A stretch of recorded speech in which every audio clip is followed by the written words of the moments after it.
जोहार झारखंड, जय झारखंड। गिरिडीह की जनता को मेरा सत सत नमन, मेरा सत सत वंदन। मैं जयराम कुमार महतो उर्फ टाइगर, आपका भाई, आपका बेटा, आपका भतीजा, गिरिडीह लोकसभा से निर्दलीय उम्मीदवार, क्रमांक 12, चुनाव चिन्ह गैस सिलेंडर छाप। इस लाइव के माध्यम से गिरिडीह की जनता को कुछ चुनावी संदेश।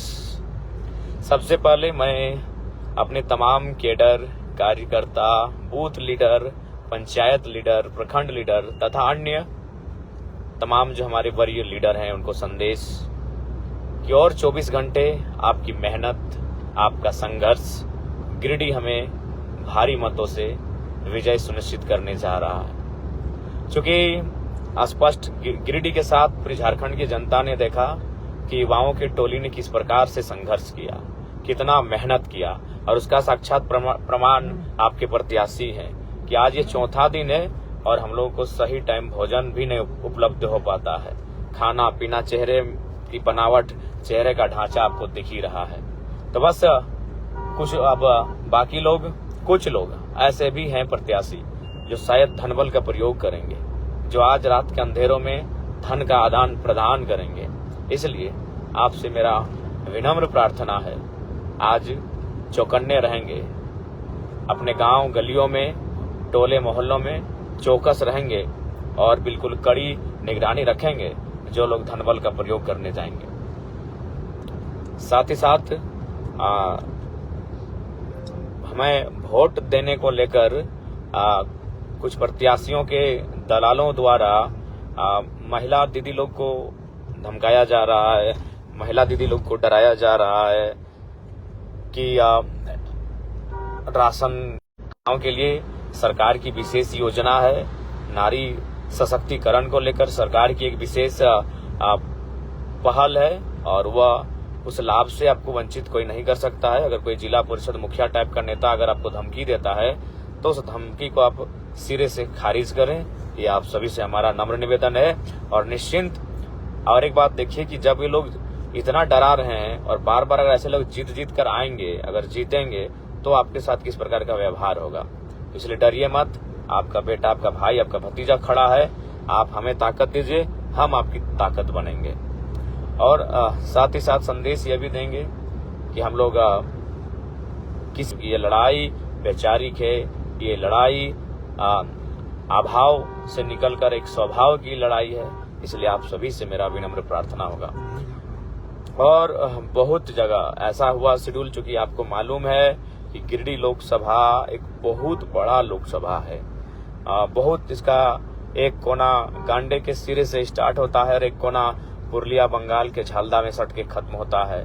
तो बहुत ही बड़ा गिरिडीह लोकसभा है। अगर प्रत्येक बूथ तक हमारी उपस्थिति नहीं हो पाई, जहां उपस्थित नहीं हो पाए उन सभी से माफी चाहेंगे, ओखनी से माफी मांगबे जहां ना पहुंचे पा लिया।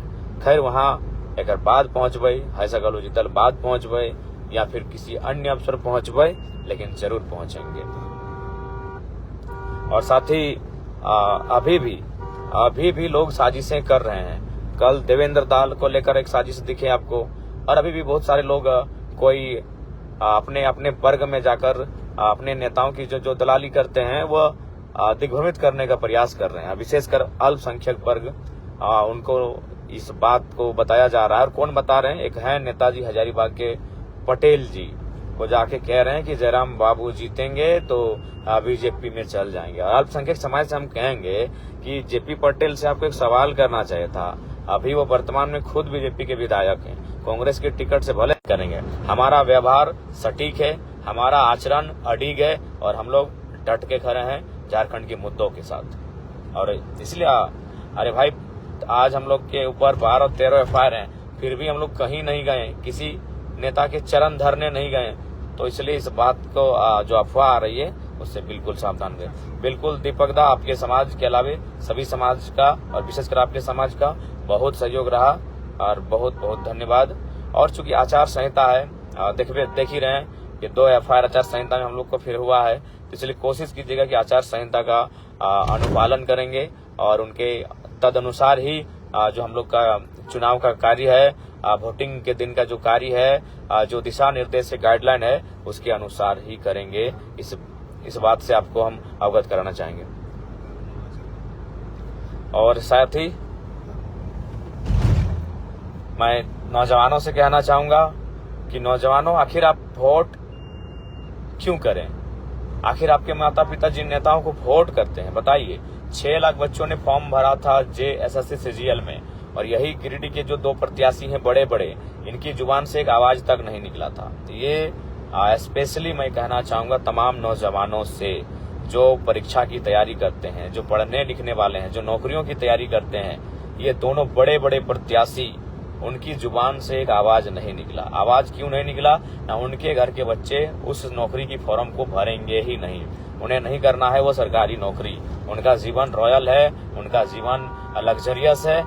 तो बताइए, मैं उन अभिभावक से भी कहूंगा, जो नेता आपके बच्चों के भविष्य को लेकर आवाज नहीं उठाए, मुखर होकर बात नहीं करे, आप उन्हें वोट देना ही क्यों? इसलिए नौजवान इस बात का जरूर ध्यान रखेंगे।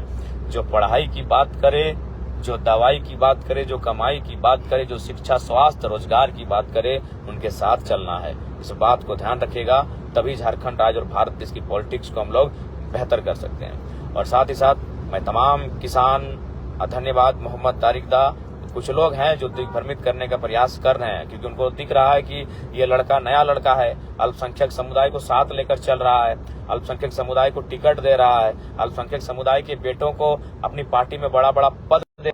आप सभी से विनम्र प्रार्थना करूंगा कि उनके बहकावे में बिल्कुल ना आए।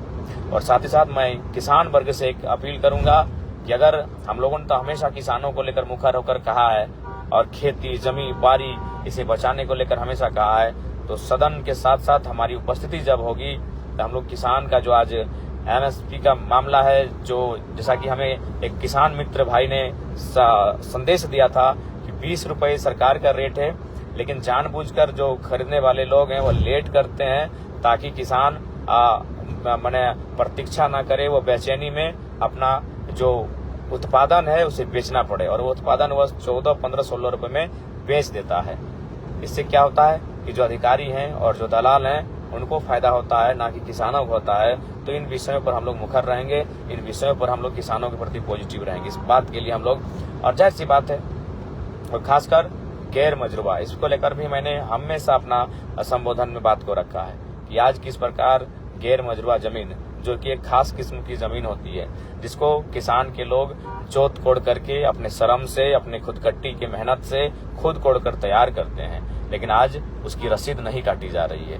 रसीद नहीं काटने के साथ क्या हो रहा है ये आपको मालूम है। रसीद नहीं कट रहा है तो उससे क्या हो रहा है कि वह जमीनें सरकार आसानी से हस्तांतरित कर ले रही है, किसी परियोजना के लिए, सड़क के लिए, रेल के लिए, और न जाने कई कल कारखानों के लिए वो जो GM लैंड जिसे हम लोग कहते हैं, उसे हस्तांतरित करने में से उन्हें सुविधा हो रही है।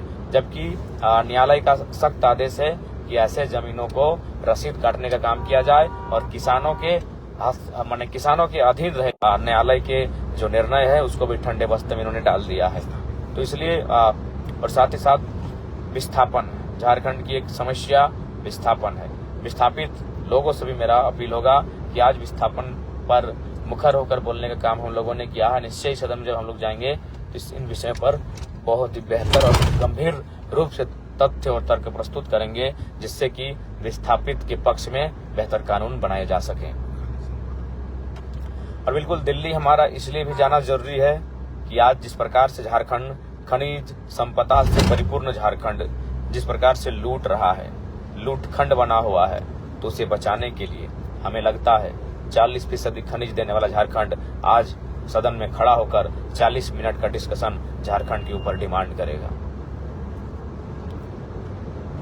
बाकी आप सभी से विनम्र प्रार्थना है, विशेषकर हमारे जो केडर हैं, कार्यकर्ता हैं, संयम बरतेंगे, अनुशासनहीनता का नहीं अपितु अनुशासन का परिचय देंगे और सूझबूझ के साथ, चूंकि चुनाव हम लोग के पक्ष में है, बरकरार रखेंगे। और मुझे उम्मीद है कि चुनाव हम लोग भारी मतों से जीतेंगे और गिरिडीह लोकसभा में एक नया अध्याय बनेंगे। और साथ ही साथ वोट गुप्त होता है, इसीलिए लोग डराते हैं। डराने दीजिए, जो भी आपको कहता है आप उसको बोल दीजिए हम आप ही को वोट दिए हैं। वोट मतदान गोपनीय होता है, मतदान गुप्त होता है। यदि आपके बूथ से उस पार्टी के लोगों को 10 भी वोट गया तो दावा कर दीजिएगा 10 वोट मेरा है, क्योंकि वोट गुप्त होता है। डरने की कोई आवश्यकता नहीं है। वहां कहीं किसी प्रकार का लिखा नहीं जाएगा कि फलाना नाम के व्यक्ति ने फलाना पार्टी को वोट किया है, फलाना कैंडिडेट किया है। वोट गोपनीय होता है, वोट गुप्त होता है, इस बात का ध्यान रखेंगे। इसीलिए किसी से डरने की आवश्यकता नहीं है। आपसे आग्रह है, निवेदन है।